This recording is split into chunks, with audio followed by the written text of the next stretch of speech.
Mga kabisnes naming minamahal, makikisuyo po kami. Naglalambing po kami sa inyo. Kung maaari po sana ay pakisuportahan natin Alminda Cariaga Mix Vlog. Alminda Cariaga Mix Vlog. Right? Alright! Bira! Bira! Hi po mga kabisnes, mga kapapi. Welcome back dito sa aking YouTube channel. Ito po ang inyong lingkod, Alminda Mix Vlog. At ay bumabati sa atin lahat ng magandang gabi. Dito po around Middle East. Magandang umaga po sa atin dyan sa Pilipinas. Panibagong reaction. Reactionan lang po natin itong asan na ba kaya si Bong? At bakit ba ito nilayasan niya na itong si Clarissa? Ano ba yung dahilan at bakit? Diba?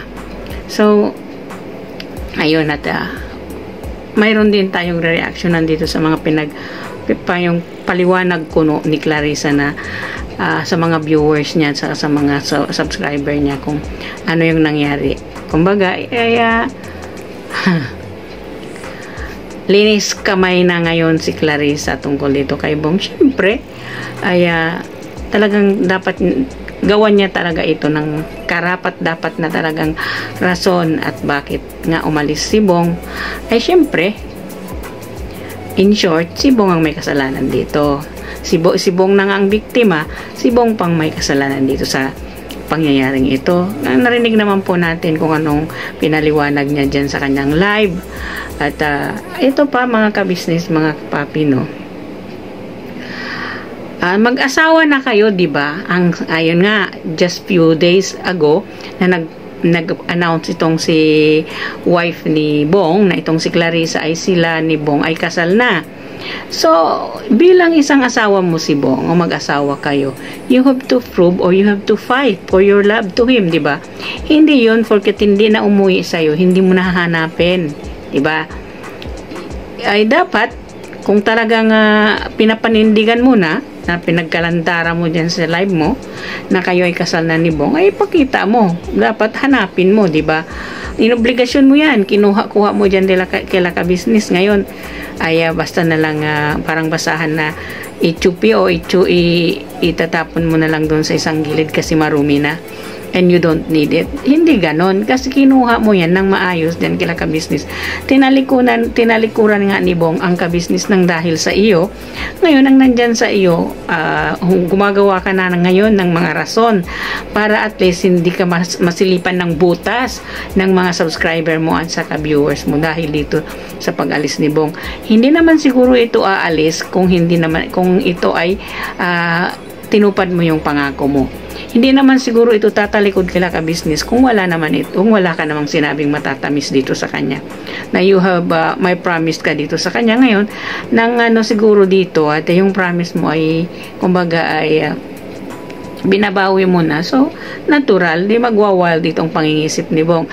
Na alam mo, na Clarissa, si Bong ay, kumbaga, medyo may pagka-mental ill siya. Kumbaga, hindi siya normal talaga na parang diretso yung pangingisip talaga niya. Kasi daan na lang, no? Hindi mo nga talaga yan siya mahahawakan. Kasi, although pinagsasigaw mo na you are so proud of him kasi hindi na nga siya umaalis dyan sa'yo. Pero, look at now what is going on. Hindi mo nga siya makontrol, di ba? So, ang ginagawa mo ngayon ay parang gumawa na naman ito ng magandang kwento ito si Lolang Basyang na ito, si Clarissa.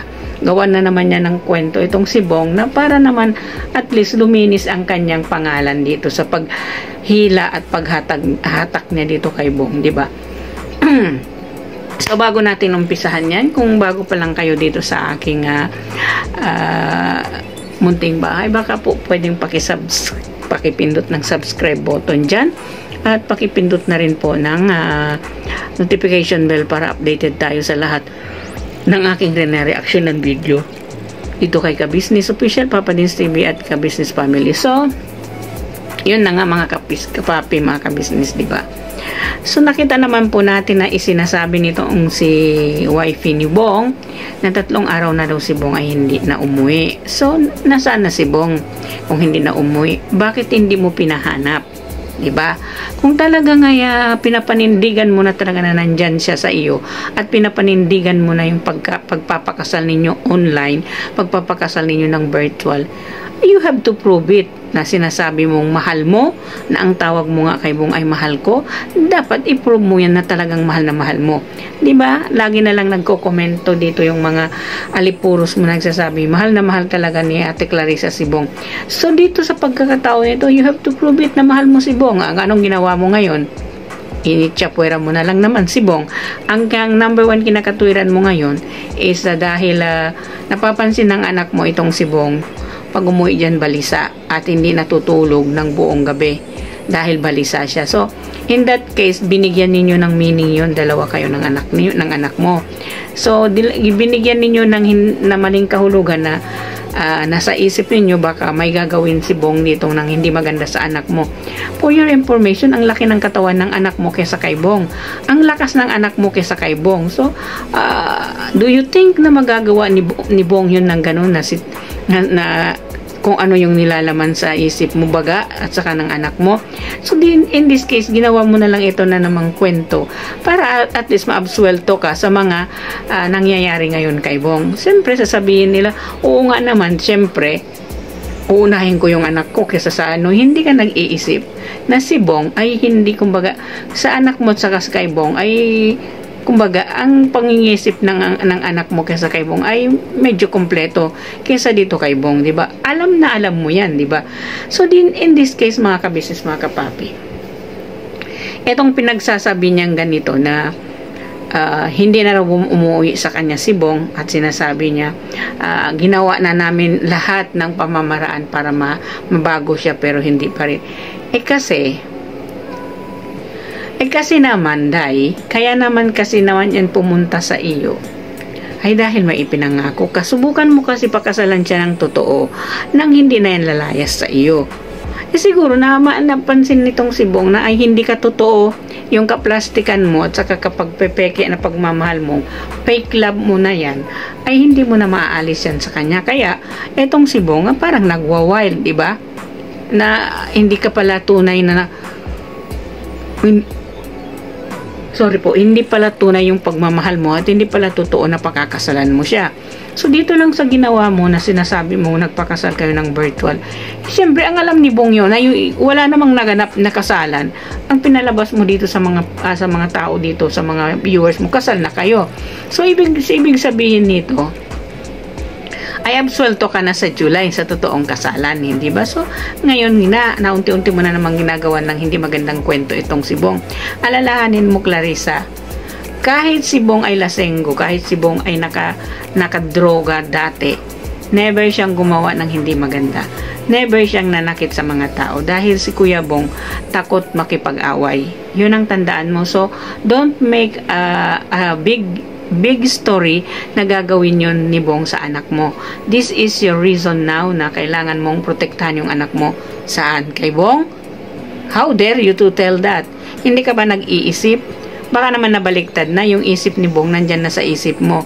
Hindi, naging bobo ka na nga, diba?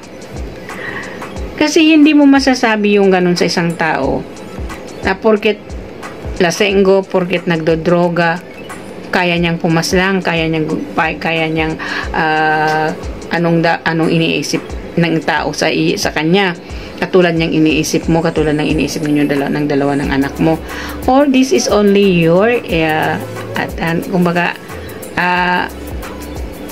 technique niya para makawala siya dito kay Bong. Technique niya para mahimay niya ng maayos itong gagawin niyang pagbitaw kay Bong, gagawin niyang makikipag-break kay Bong. Kasi ano tong pagkukuha mo, paghatak mo kay Bong dito kay Laka Business. This is just for views and for subscriber kasi hindi ka nagtagumpay doon and then you were going to return it back to Ka Business.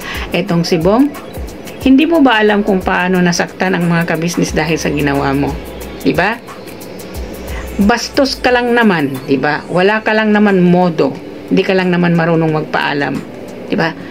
Kasi, paulit-ulit natin sinasabi, diba?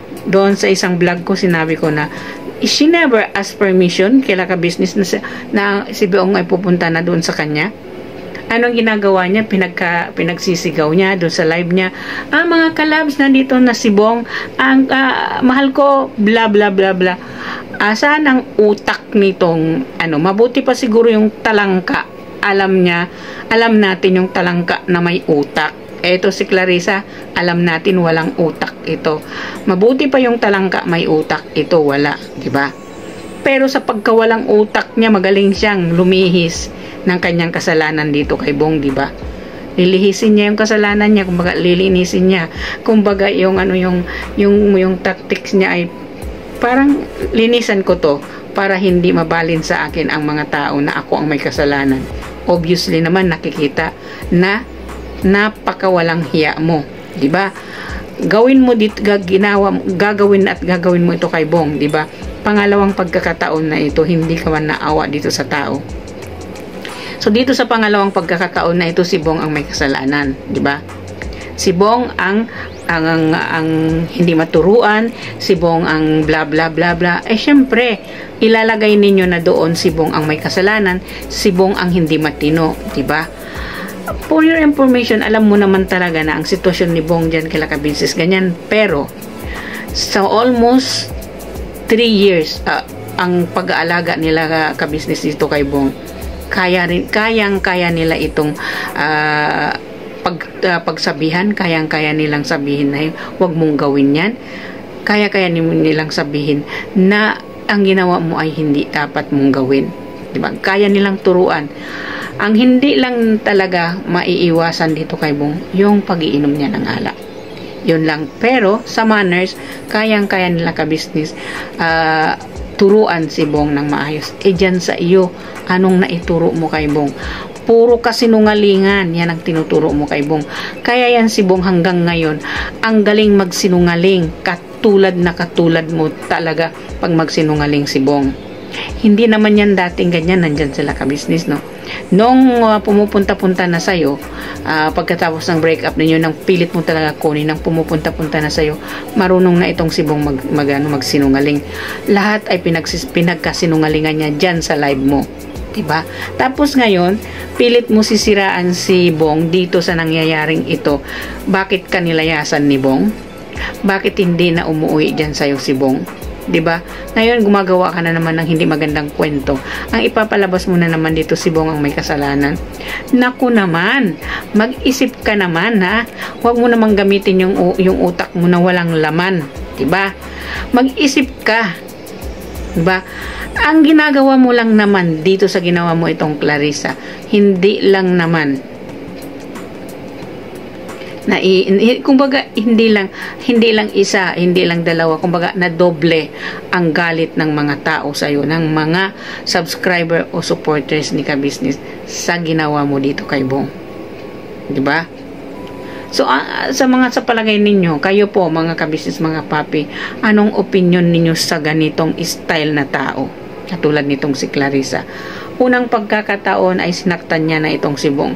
Andito na naman sa pangalawang pagkakataon na ito. Dinurog na naman niya yung pagkatao ni Bong dito. Niloko, pinagsinungalingan, ginamit. Diba? Ngayon, sa panggagamit niya dito kay Bong, hindi siya nagtagumpay. Kaya, pilit na naman niya ito. Unti-untiin na naman niya ito. Unti-untiin na niya itong bigyan ng pangit na pangungugali itong si Bong. Ang galing nito, di ba? So sa iyo lang, ha? Sa atin, lahat tayo, di ba? Kinasal kayo, ibig mong sabihin, kinasal kayo. Yan ang sinasabi mo dito sa iyong live. Nakasal na talaga kayo ni Bong. Nag-aido na kayo. Asan na yung aido mo doon kay Bong? Bakit hindi mo siya kayang ipahanap? Instead na ipahanap mo, anong ginawa mo? Hindi ko nakasalanan po yun kasi siya mismo kusa ang umalis sa amin. Ikaw, kusa mong hinatak si Bong papunta sa'yo. Pinagsasabihan mo si Bong ng kung ano-ano laban kila ka-business. Hindi naman siguro yan si Bong babaliktad kung wala kang sinabi dyan. Hindi ba mga ka-business? Hindi ba? Ngayon, asaan na si Bong? ikaw naghugas kamay ka na. Kasi wala nang nangyayari, wala kang nag-gain dito kay Bong. Kumbaga sa negosyo, lugi negosyo ka sa panggagamit mo kay Bong. Huwag mo kasing isipin porket nandun kay ka-business ay most viewed si Bong doon. Mataas ang views niya doon. Sa'yo, nga. Huwag mong ikumpara yung sarili mo rito kay pinunong ka-business. Kasi ang mga vlogger may kanya-kanyang strategy yan. Diba? Ikaw naman ang panggamit mo lang naman dito kay pangpalakas mo dito kay Bong sa mga viewers at mga subscriber mo is ang pakasalan mo siya. Ngayon, borado yung kasal, ginawa mo pa ng kwento si Bong na si Bong ay masamang tao. Siyempre, ipalagay na natin. Masama yun, di ba? Sasabihin niyang ganun. I-update ko kayo, bla bla bla bla. Anong ibig niyang sabihin? I-update niya na si Bong hindi na umuwi sa kanya. Ganito, ganyan, di ba? Pero hindi man lang nila itong naisip, itong si Clarissa, tuwing nagla-live siya. Lagi niyang sinasabi, never ever na yan si Bong babalik dyan kay ka-business, di ba? Never ever kuno na babalik si Bong dyan kay ka-business. Kasi kahit ano pang punta ni Bong doon sa kabila, ang lakas pa rin ng hatak ko. Sorry sila. Yan ang lagi mong sinasabi itong si Clarissa. Kahit papabalik-balik daw si Bong papunta dito sa Caloocan, dito sa parte nila ka-business, pupunta pa rin kasi sa kanya kasi ang lakas ng hatak niya. Ang lakas naman kasi ng hatak mo kasi ang kailangan ni Bong hindi lalaki. Ang kailangan ni Bong babae. Nandyan sa'yo ang gusto niya Nandyan sa'yo ang kapital. Nandyan sa'yo ang bataan na sinuko mo dati sa kanya. Kaya hinahanap-hanap niya yon.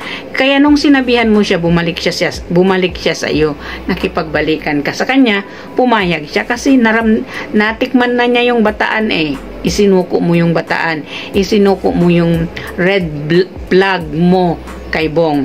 So, syempre, ang nasa isip ni Bong, totoo ng pakakasalan mo, makatikim na naman uli siya ng red flag mo. Diba? Ganon lang yung kasimple. Ano ba? Logic, napaka-logic ng kwento, di ba? Bakit hindi